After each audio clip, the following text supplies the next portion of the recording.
Please remember to post a like, subscribe to my channel, and hit the notification bell to always get my new travel videos. Good Friday morning from Phnom Penh, Cambodia. I'm at the top of my 10-story hotel on the roof, and I'm going to show you the view of the city.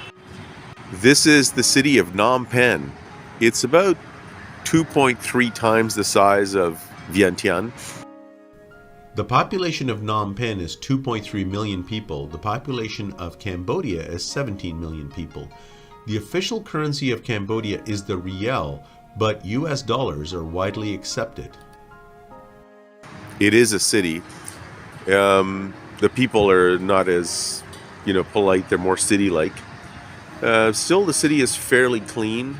Nowhere as walkable as Bangkok, but quite inexpensive. But you can see the skyline here. It's fairly modern, and is very inexpensive. It's almost as inexpensive as Vientiane. There are 3 ways to cover the 8-kilometer or 5-mile distance from the airport in Phnom Penh to the city center. The cheapest method is to take bus number 3 from the airport. It only costs 40 cents US and takes 45 minutes to get to the city center. The bus runs every hour. You can also take a taxi, which costs 15 US dollars and takes 30 minutes to get to the city center. Your third option is to take a tuk-tuk, which costs 12 US dollars and takes 30 minutes. The fares are standardized, so you won't need to negotiate. There is a travel information counter at the arrivals terminal where you can get a fixed price ticket for a taxi or tuk-tuk according to your destination. Phnom Penh is not a very walkable city overall compared to Vientiane, Laos, or definitely Bangkok.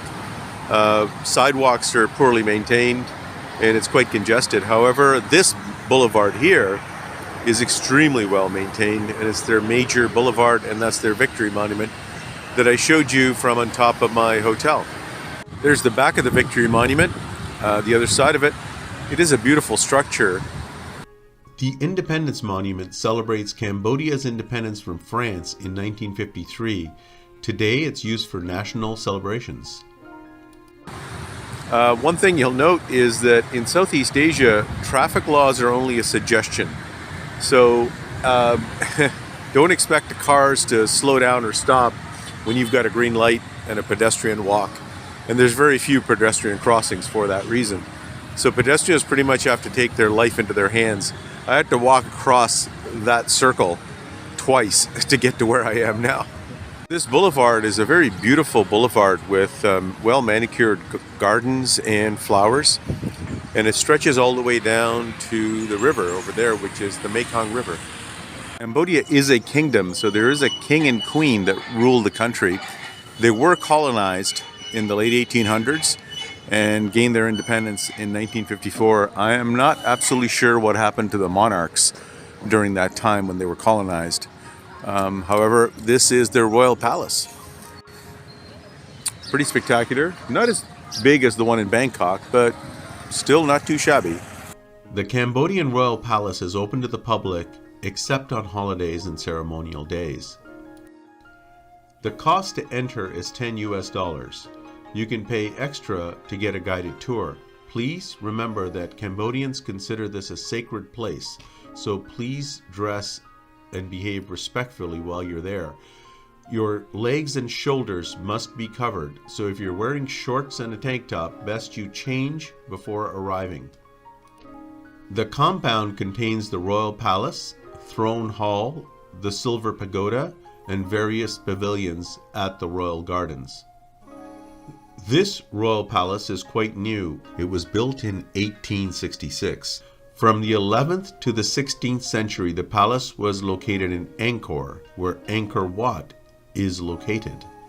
Angkor Wat is a valuable historic and archaeological site dating from the 12th century and the most popular tourist destination in Cambodia. To get to Angkor Wat, you first need to get to Siem Reap in northern Cambodia, which is 200 miles from Phnom Penh. The best way to get to Siem Reap is to take a 45-minute flight from Phnom Penh to the Siem Reap airport. As of October 2023, Siem Reap has a new airport which is 25 miles from the town of Siem Reap, which is only 4 miles from Angkor Wat. A taxi from the airport to the town of Siem Reap costs about $35 and the trip takes about 1 hour. From the town of Siem Reap, which is 4 miles from Angkor Wat, you can take a taxi or a tuk-tuk to Angkor Wat.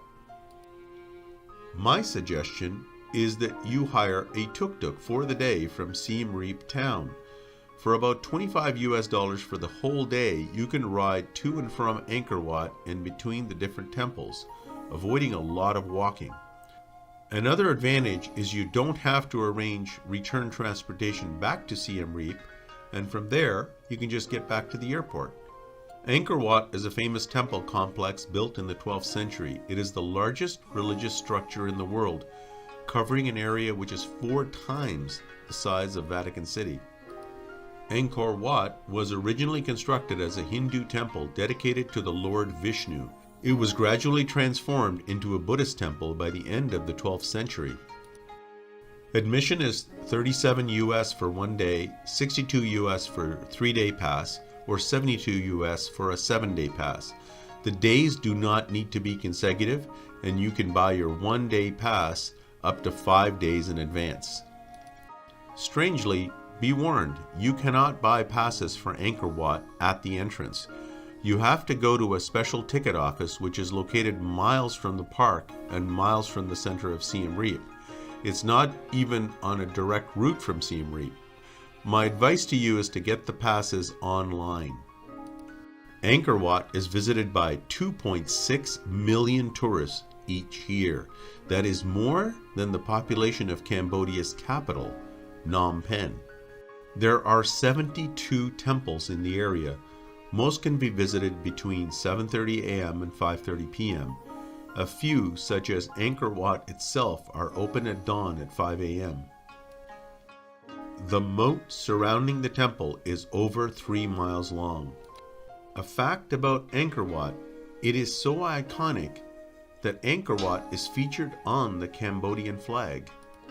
One curious thing about Phnom Penh, Cambodia, is for a city of this size, I have not seen any public transit. No metro, subway, elevated rail, nothing. And in fact, I have not seen a city bus go by. So if you want to get around, you're going to have to hire these tuk-tuks that you see right here that I'm pointing at. And they cost about $10 US per hour. They will accept US dollars. And they'll take you around. Unlike a taxi, a tuk-tuk does not have a meter, so it's best to negotiate a price up front. A short trip of 10 to 15 minutes should only cost between $1 and $2 US. You can book a tuk-tuk for the whole day for $20 to $25 US. It's always best to give your tuk-tuk driver the name of your destination, such as your hotel, rather than an address or intersection. You will get better results this way. I've been walking. This building is the National Assembly of Cambodia. This is the Parliament. You saw where the King and Queen live. There again is the Parliament, and beside it there's all these luxury condos and high-rises. Very few office buildings that I could tell. I think there's one in the distance. But there's a lot of money here, even though this city is quite poor. So right around the Parliament, that's where all the money seems to be. You can see how the local people live and work here. And as I said to you, they're not wealthy, but this is what they're next to. These massive gold towers.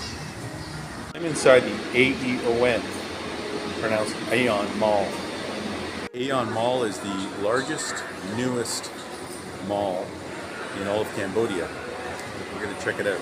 They have a Krispy Kreme donuts. The Aeon Mall does have an Aeon supermarket. It's mostly caters to Chinese people.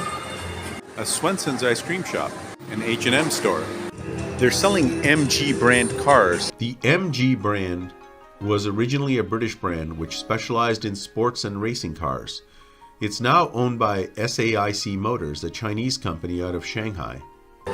But that's all they're selling here. and MG brand motorcycles as well. Here's another Texas chicken by Amazon. You've got lots of places to eat, but there are no standard American brands here. Here are some popular Cambodian dishes you might want to try in Phnom Penh. Fish amok, which is a mixture of fish, coconut milk, and curry paste steamed in a banana leaf. Samlor machu tray, which is a sweet and sour fish soup. Nom ban chok, which is also known as Khmer noodles. And lo luk, which is stir-fried beef in brown sauce. This is the Aeon electronics store, and they've got all the brands, no Apple iPhones. My favorite brand of phone, Oppo, Samsung, Sony, Panasonic, Philips, and Hitachi. They've got everything you would want, except they don't have the major American brands. Looks just like a North American shopping mall, except the major brands are replaced by other brands that I think are Chinese. Only one I recognize is Crocs, and over there is GNC. Adidas, designer named Charles and Keith, I've never heard of. The Exchange, Tommy Hilfiger, Bering, and next to it, Pandora. Coach, Michael Kors, Nine West, and The Body Shop. Pretty typical for Cambodia, Phnom Penh. All the prices here are in US dollars. You just pay US dollars cash. They'll give you back the change in their currency, which is Riel. I enjoy walking through a strange city more than taking a group tour, which only shows you some of whatever the tourist group wants you to see. But this is what the real Phnom Penh looks like. And there's been streets and streets of this as I've been walking through. As you can see, sidewalks are crowded, roads are poor maintenance. This is what I've been walking through this whole morning. This is what Phnom Penh looks like. You can see my hotel is just behind me. So this is going to be our tour for today. I did see one city bus in all the time that I was walking around. So I want to correct myself. I said that there's no bus service. I did see one. Overall, I think you got a pretty good idea of what Phnom Penh, Cambodia looks like. Of course, Cambodia became famous because of the movie The Killing Fields, which won several Academy Awards. You can check that out if you want, about the history of this country. Thank you for watching. Please subscribe, post a like, and hit the notification bell for future videos.